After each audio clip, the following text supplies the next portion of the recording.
Good morning, good afternoon, and good evening. This is the Chronicles of Apple from the Apple of My Eyes. Baybakasha, Toda Rabba, Anita Pua, Naim Mayod. Shalom, Shalom, Lehitraot, Shalom. Okay, so I wanted to do this video because I was observing things. There was a doctor, I can't even pronounce her last name anyhow. She is very humanitarian, so she posts. Her posting tends to be on, all these poor Gazan people, blah, blah, blah. How could they be doing this? Okay, so war is dangerous. War is terrible. It is ugly. It is ugly. We all agree.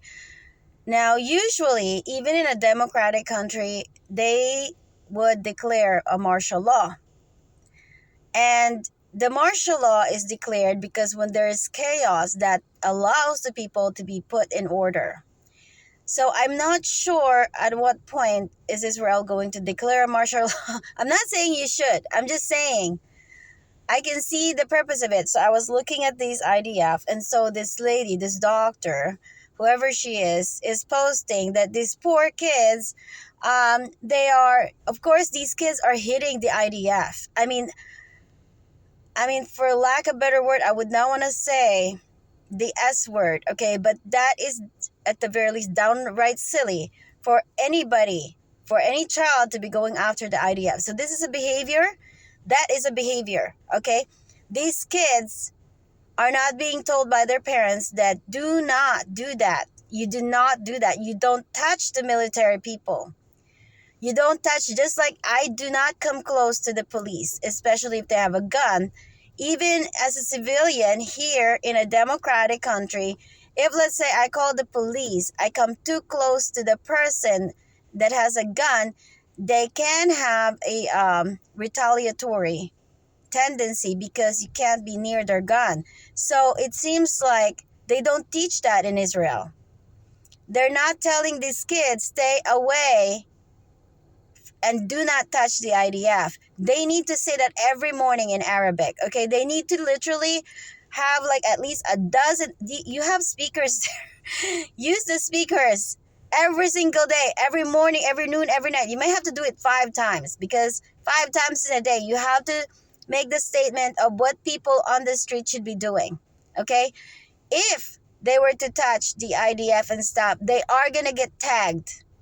And they need to be sent back to their parents. And if they don't have parents, they need to go somewhere. You need to redirect them and say, okay, food that direction. Say it in the morning.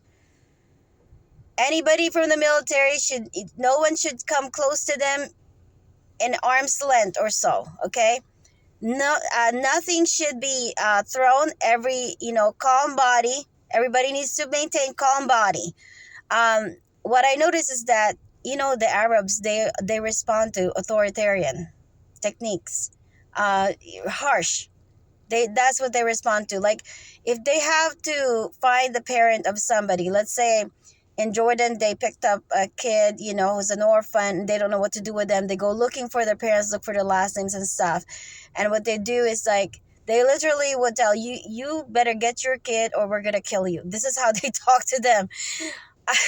I could not believe it. I was listening to, actually, I met this lady. Anyhow, I don't want to get distracted. So basically, here's the thing. This is just a suggestion because we're hitting a third world war. And I feel terrible. Those kids are not well behaved, obviously. I mean, they're taunting the IDF that is not the right way.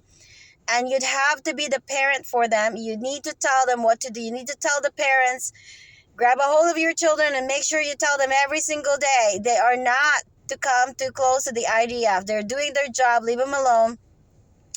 They have food in food centers, go in this direction. Bathrooms, go in that direction. You have to almost, it's like you're in Disneyland, okay? I hate to use that word, okay? It's like you're in a resort place. You use the intercom and you direct the people where they need to go that day. And you do that every single day and do it as nicely as you can. Get 12 people that speak fluently in Arabic in their language with their accent. Make it, have a person that's authoritarian and moms or dads and tell them, I am and I want all kids to do this. This is what we're gonna do. We're gonna eat this, and that. Okay, so tell them where to go for the bathroom. Tell them where to go to wash their hands. Tell them where to go to eat. Tell them where to go to have a drink of water. And here's the other thing: make them work for it. They get a ticket. Okay, so they have to go somewhere and get a ticket. That deflects most of the kids there, whether they're orphans or not. Okay, they're gonna be hungry, or they just need something to do. You need to have a section where they play with sand. Nothing close to a gun, nothing like that. They have to play nicely, and it's a privilege. Then they get to play in that playground, but they have to be well behaved. So if they get, if they can get tickets, okay, they get a reward to go in that play place, or they get to watch soccer games. Make it something for them to work on, or you have to tell them every day. You have to preload them every single day. What is expectations, okay? And the reason being is that's the best thing you could do besides declaring a martial law. I mean, you could declare martial law if you want. I don't know. But it's like these kids should not be coming close to the IDF. I mean, where are the parents? And yeah, maybe the parents don't care. They don't tell them. They don't teach the kids. Then you'd have to have the intercom to tell them what to do. You have to parent them. Here in the United States, and I'll be honest with you, I am quite impressed. The public schools, the kids don't run around, but they tell them what to do all the time. So this is where it needs to be at this point, in Israel. You can't just, this is not just tourism time. This is not tourism time, and, the kids can run around. They should not be running around like that. And I'm saying this because I'm just looking at it and I'm like, they're obviously drama. I'm seeing unnecessary drama. I know that they are suffering, yes, but there is extra things that is behavioral. It is basically kind of a Hagar spirit, like Hagar, poor me, pity me. Oh, I'm gonna throw stones at somebody. Of course you're gonna get in trouble. Of course you can get shot. Okay, so this is a lot of people to manage, but there are gonna be some people there among the Palestinians that are somewhat normal. You attach yourself to them. You connect with them, whether it's through food. This is why communion is very important. Okay. Connect with peaceful Palestinians that is somewhat lucid and has some sense, okay? Then you have that person be the speaker for their own people. In the Holocaust, and this is a sad thing, okay? In the Holocaust, they used the Jewish people to lure the other people, and it's not good. But you could do it the opposite, which is basically using their own people to help them do something good. Instead of luring them to doing something bad, lure them to do something that is good and right, and it will help them. So anyway, I'm going to end it right here because I have kids to see. So thank you. God bless.